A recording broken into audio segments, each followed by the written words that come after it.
بزار اور ترمذی میں حضرت عبداللہ ابن مسعود سے نبی صلی اللہ علیہ وسلم کا یہ ارشاد نقل ہوا ہے، ان المرأۃ عورۃ،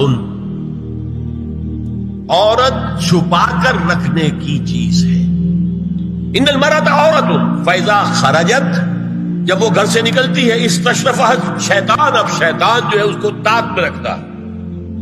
واقرب ما تکون بروحۃ ربھا وہی فی قعر بیتھا، وہ اپنے رب کی رحمت سے قریب ترین ہوتی ہے جبکہ اپنے گھر کے بھی کسی اندرونی حصے۔ اسی لیے فرمایا مردوں کے لیے مسجد میں نماز افضل 28 گنا، اور عورت کے لیے گھر کی نماز مسجد سے افضل، گھر کے صحن کی مسجد سے افضل، دالان کی صحن سے افضل، کمرے میں اس سے افضل، اور کمرے کی کوئی بغلی کوٹھڑی ہے تو اس میں سب سے افضل۔ یہ احادیث نبی کی بات ہے۔ عبداللہ ابن احمد ابن حنبل نے زوائد الزہد میں اور ابن ابی شیبہ نے ابن سعد نے اپنی کتابوں میں مسروق کی روایت نقل کی ہے کہ حضرت عائشہ جب تلاوت قرآن کرتے ہوئے اس آیت پر پہنچتی تھی وَقَرْنَ فِي بُيُوتِكُنَّ، تو بے اختیار رو پڑتی تھی۔ قرآن کہتا ہے اپنے گھروں میں رہو۔ حضرت عائشہ نے شہادت عثمان کے بعد باہر نکل کر لشکر کی قیادت، پھر ساری عمر افسوس تھا کہ میں نے غلط کہا۔ حافظ ابو بکر بزار حضرت انس سے روایت کرتے ہیں کہ عورتوں نے حضور سے عرض کیا کہ ساری فضیلت تو مرد لوٹ کے لے گئے، وہ جہاد کرتے ہیں، خدا کی راہ میں بڑے بڑے کام کرتے ہیں، ہم کیا عمل کریں کہ ہمیں بھی مجاہدین کے برابر اجر مل سکے؟ جواب میں آپ نے فرمایا من قعدت منکن فی بیتھا فإنها تدرک عمل المجاہدین، تم میں سے جو شخص اپنے گھر میں بیٹھی رہے گی وہ مجاہدین کا اجر حاصل کرے گی۔ یہ ایک ہوا کا رخ ہے، بتایا جا رہا ہے، یہ نظام ہے جس کو اس شکل میں دیا جا رہا ہے۔ اب آئیے سورہ نور کی طرف۔ یا ایھا الذین آمنوا لا تدخلوا بیوتا غیر بیوتکم حتی تستأنسوا وتسلموا علی اہلها ذالکم خیر لکم لعلکم تذکرون۔ اہل ایمان مت ہرگز مت داخل ہو اپنے گھروں کے علاوہ کسی اور گھر میں جب تک کہ تم ان کے ساتھ مانوس نہ ہو جاؤ، اذن نہ لے لو، ان پر سلام نہ کرو، یہی تمہارے لیے خیر بہتر ہے۔ اس کے بعد تفصیل آئی ہے، اس میں میں اس وقت نہیں جا رہا۔ اور جو لوگ اس پر عمل نہیں کرتے ان کے بارے میں قرآن مجید کیا کچھ حضور کیا کچھ فرما رہے ہیں یہ آپ سن لیجیے، بہت سخت احکام۔ عن ابی ہریرہ رضی اللہ عنہ ان رسول اللہ صلی اللہ علیہ وسلم قال لو ان امرأ اطلع عليك بغیر اذن فخذفته بحشاة ففقعت عینه ما كان عليك من جناح، متفق علیہ، بخاری اور مسلم دونوں کی ہے۔ اگر کوئی شخص تمہارے گھر میں بغیر اجازت کے داخل ہو جائے اور تم اس کی سزا کے طور پر اس پر کنکریاں پھینکو اور اس کی آنکھ پھوٹ جائے کنکری سے تو تم پر کوئی گناہ نہیں۔ بغیر اجازت کے گھر میں آ گیا ہے، بغیر اذن کے، بغیر استئذان کے کنکریاں مارو اور کنکری سے آنکھ پھوٹ جائے، فما کان علیک من جناح، کوئی حرج نہیں۔ اب آ رہی ہے اصل آیت، قل للمؤمنین یغضوا من ابصارهم ویحفظوا فروجهم ذلک ازکی لهم ان اللہ خبیر ما یصنعون وقل للمؤمنات یغضضن من ابصارهن ویحفظن فروجهن ولا یبدین زینتهن الا ما ظہر منها وَلْيَضْرِبْنَ بِخُمُرِهِنَّ عَلَى جُيُوبِهِنَّ وَلَا يُبْدِينَ زِينَتَهُنَّ إِلَّا لِبُعُولَتِهِنَّ أَوْ آبَائِهِنَّ أَوْ آبَاءِ بُعُولَتِهِنَّ أَوْ أَبْنَائِهِنَّ أَوْ أَبْنَاءِ بُعُولَتِهِنَّ أَوْ إِخْوَانِهِنَّ أَوْ بَنِي إِخْوَانِهِنَّ أَوْ بَنِي أَخَوَاتِهِنَّ أَوْ نِسَائِهِنَّ أَوْ مَا مَلَكَتْ أَيْمَانُهُنَّ أَوِ التَّابِعِينَ غَيْرِ أُولِي الْإِرْبَةِ مِنَ الرِّجَالِ أَوِ الطَّفْلِ الَّذِينَ لَا يَظْهَرُوا عَلَى عَوْرَاتِ النِّسَاءِ وَلَا يَضْرِبْنَ بِأَرْجُلِهِنَّ لِيُعْلَمَ مَا يُخْفِينَ مِنْ زِينَتِهِنَّ وَتُوبُوا إِلَى اللَّهِ جَمِيعًا أَيُّهَا الْمُؤْمِنُونَ لَعَلَّكُمْ تُفْلِحُونَ۔ یہ لمبی آیت ہے۔ اہل ایمان، اے نبی کہہ دیجئے اہل ایمان مردوں سے اپنی نگاہیں نیچی رکھا کریں، اور اپنی شرمگاہوں کی حفاظت کریں، یہی ان کے لیے زیادہ پاکیزہ عمل ہے۔ ان اللہ خبیر بما یصنعون، اور جو کچھ وہ کر رہے ہیں اللہ اس سے واقف ہے۔ وقل للمؤمنات یغضضن من ابصارہن، اور مومن عورتوں سے بھی کہہ دیجئے کہ وہ اپنی نگاہیں جو ہیں نیچی رکھا کریں، ویحفظن فروجہن، اپنی شرمگاہوں کی حفاظت کریں، ولا یبدین زینتہن الا ما ظہر منہا، اور اپنی زینت کو ظاہر نہ کیا کریں سوائے اس کے کہ جو بالکل ظاہر ہو جائے۔ قل للمؤمنین یغضوا من ابصارہم ویحفظوا فروجہم ذلک ازکی لہم ان اللہ خبیر بما یصنعون۔ نوٹ کر لیجئے کہ یہ کہاں ہو رہا ہے؟ گھر میں داخلے کے بعد، گھر میں داخلہ اجازت سے، اور داخلہ ہوگا صرف محرموں کا، گھر کے اندر جو ہے وہ نامحرم تو نہیں آئے گا، یہ میں آگے بیان کر رہا ہوں۔ وَقُلْ لِلْمُؤْمِنَاتِ يَغْضُضْنَ مِنْ أَبْصَارِهِنَّ وَيَحْفَظْنَ مِنْ فُرُوجِهِنَّ، اور کہہ دیجئے مومن عورتوں سے بھی کہ وہ بھی اپنی نگاہیں جھکا کر رکھیں اور اپنی شرمگاہوں کی حفاظت کریں۔ وَلَا يُبْدِينَ زِينَتَهُنَّ إِلَّا مَا ظَهَرَ مِنْهَا، محرموں سے پردہ کیا ہے؟ محرموں سے، اس کا نام ستر ہے۔ عورت کا پورا جسم ستر ہے سوائے چہرے کی ٹکیا اور یہ ہاتھ اور یہ پاؤں، بس۔ کیا مطلب ہے؟ بھائی بھی نہیں دیکھ سکتا بہن کے جسم کا کوئی اور حصہ، باپ بھی نہیں دیکھ سکتا بیٹی کے جسم کا کوئی حصہ، یہ ستر ہے، ستر محرموں سے پردہ ہے۔ وَلْيَضْرِبْنَ بِخُمُرِهِنَّ عَلَى جُيُوبِهِنَّ، یہ بھی گھر کے اندر کی بات ہو رہی ہے، کیونکہ میں پہلے بتا چکا ہوں جلباب ہوتا تھا جب گھر سے باہر نکلتی تھی عورت، تو وہ اپنی چادر لپیٹتی تھی، اپنے چہرہ نہیں ڈھانپتی تھی، صرف چہرے کا حکم دیا گیا اس کے ضمن میں۔ وہ سورہ عذاب کی آیت ہے، وہ رہ گئی، میں بیان کروں گا۔ اور خمار اوڑھنی ہوتی تھی جو گھر میں اوڑھتی تھی، گھر میں ظاہر بات ہے کہ جلباب تو نہیں لیا جا سکتا، آخر گھر کا کام کاج کرنا ہے، ہلکی سی اوڑھنی وہ گھر میں، لیکن فرمایا وَلْيَضْرِبْنَ بِخُمُرِهِنَّ عَلَى جُيُوبِهِنَّ، اور انہیں چاہیے کہ اپنی اوڑھیوں کے، بکل اوڑھنیوں کے اپنے سینوں کے اوپر، گریبانوں کے اوپر بھی مار لیا کریں۔ اب اس کے بعد فرمایا وَلَا يُبْدِينَ زِينَتَهُنَّ إِلَّا لِبُعُولَتِهِنَّ، اب یہاں یہ زینت کا لفظ آ رہا ہے چہرے کے، اور چہرے ہی میں کچھ سنگھار بھی ہوتا ہے۔ اب ان کے لیے کہا گیا کہ چہرے کی زینت، اور چہرے کے اوپر اگر کوئی بناؤ سنگھار ہے، زیور ہے، تو اس کی زینت نہ ظاہر کریں، مگر اب یہ یہاں تفصیلی آئی ہے، جو محرم ہے ان کی تفصیل۔ تو فرمایا کن کے سامنے ظاہر کر سکتی ہے؟ الا لبعولتہن، سب سے بڑھ کر تو شوہر، اور آبائہن، اور یہ آپ نے باپ، اچھا باپوں میں نوٹ کی نہیں، باپ حقیقی ہو، اخیافی ہو، اللاتی ہو یا رضاعی ہو، یہ چاروں قسم کے باپ اس میں شامل ہیں۔ جس عورت نے دودھ پلایا تھا اس کا شوہر بھی باپ بن گیا۔ اور آبائے بعولتہن، اپنے شوہروں کے باپ، یا ابنائہن، ان کے اپنے بیٹے، بیٹوں میں بھی آئیں گے چاروں، اللاتی، اخیافی، عینی اور رضاعی۔ او ابنائے بعولتہن، اور اپنے شوہروں کے بیٹے، ہو سکتا ہے شوہروں کی اور بیویاں بھی ہوں، تو ان کے بیٹے بھی، جو ستیلے بیٹے ہیں وہ بھی محرم، ان سے کسی شکل میں کبھی شادی نہیں ہو سکتی۔ او اخوانہن، یا ان کے بھائی، او ابنائہن، یا اپنے بیٹے، او ابنائے بعولتہن، یا اپنے شوہروں کے بیٹے، او اخوانہن، یا اپنے بھائی، او بنی اخوانہن، یا اپنے بھائیوں کے بیٹے، او بنی اخواتہن، اپنا بھتیجا، شوہر کا بھتیجا نہیں، اپنا بھتیجا محرم ہے، اپنا بھانجا محرم ہے، شوہر کا بھانجا محرم نہیں ہے۔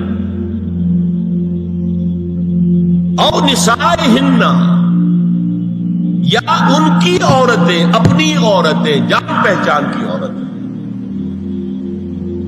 او ما ملکت ایمانہن، یا جو ان کے داہنے ہاتھوں کی ملکیت، باندیاں، غلام۔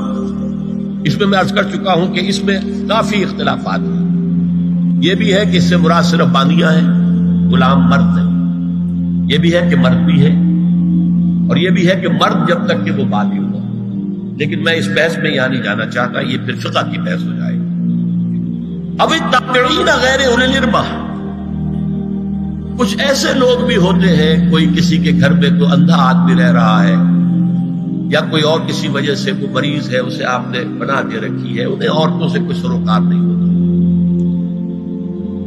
اب الطفل الذین لم یظہروا علی عورات النساء، یا وہ بچے کہ جن پر ابھی عورتوں کے پوشیدہ حالات واضح ہی نہیں ہے، پتہ ہی نہیں ہے انہیں، ابھی انہیں جنس کا کوئی احساس ہی نہیں۔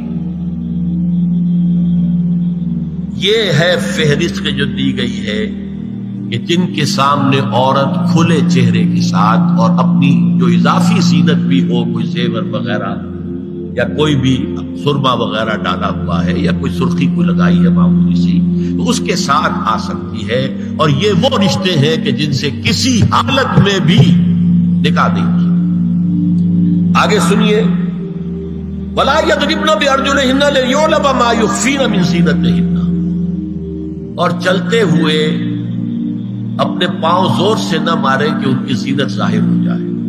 اگر کوئی پازیب پہنی ہوئی ہے، کوئی جھنجھنو وغیرہ ہے، تو اب اگر پاؤں مار کر چلے گی تو خواہ ذہن جائے گا بیٹھے ہوئے کا کہ کوئی خاتون جا رہی ہے۔ یہاں تک اس کے علاوہ یہ بھی ہے، تعطر کے بارے میں فرمایا ہے کہ اگر عطر لگا کر کوئی عورت گھر سے نکلی ہے، اذا استعارت المرأة فمرت على القوم ليجدوا ريحها فهي كذا وكذا قال قولا شديدا۔ اس ابو داؤد کی روایت حضور نے فرمایا جب کوئی عورت عطر لگا کر، خوشبو لگا کر نکلتی ہے کہ لوگ اس کی خوشبو سونگیں یا اس کو اوپر مطلع ہو جائیں تو ایسی ہے ایسی ہے، بہت سخت الفاظ حضور نے استعمال کیے کہ جس کو راوی نے نقل نہیں کیا۔ عورت کے لیے خوشبو، عورت کی آواز کا پردہ ہے۔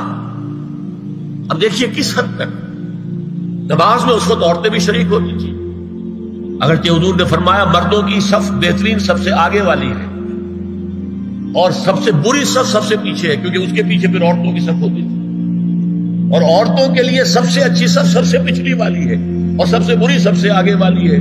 سب سے آگے والوں کے سامنے پھر مرد ہوتے تھے، ان کی پشت ہوتی تھی۔ تو اسی طریقے سے اگر غلطی کی ہے تو مرد جو ہے کہے گا سبحان اللہ، امام سے غلطی ہو گئی ہے، مرد کیا کہے گا؟ سبحان اللہ۔ عورت کیا کرے گی؟ اپنے ایک ہاتھ کے پشت پر اپنا ہاتھ مارے گی، اپنی آواز نہیں نکالنی، آواز کا پردہ، چھونے کا پردہ یہاں تک ہے کہ حضور نے کبھی کسی عورت سے ہاتھ نہیں ملایا، اور آپ جب بیعت بھی لیتے تھے تو بس زبانی الفاظ کہلوائے اور کہا ٹھیک ہے بیعت ہو گئی، یا ایک کپڑا پکڑا، اس کا ایک سرا اپنے ہاتھ میں دوسرا سرا خاتون کے ہاتھ میں، یا ایک کشت کے اندر پانی بھرا، اس میں ایک طرف اس نے انگلیاں ڈال لی اور ایک طرف حضور کی، لیکن مسافر لا اسافر النساء۔ ایک دفعہ ہوا بھی کہ بعض خواتین نے جب بیعت کی ہے تو پھر انہوں نے ہاتھ آگے بڑھایا مسافر کے لیے، حضور نے فرمایا انی لا اسافر النساء، میں عورتوں سے مسافرہ نہیں کرتا۔ یا ایھا النبی قل لازواجک وبناتک ونساء المؤمنین یدنین علیہن من جلابیبہن ذلک ادنی ان یعرفن فلا یؤذین وکان اللہ غفورا رحیما۔ اے نبی صلی اللہ علیہ وسلم کہہ دیجئے اپنی بیٹیوں سے اور اپنی بیویوں سے اور مسلمانوں کی خواتین سے۔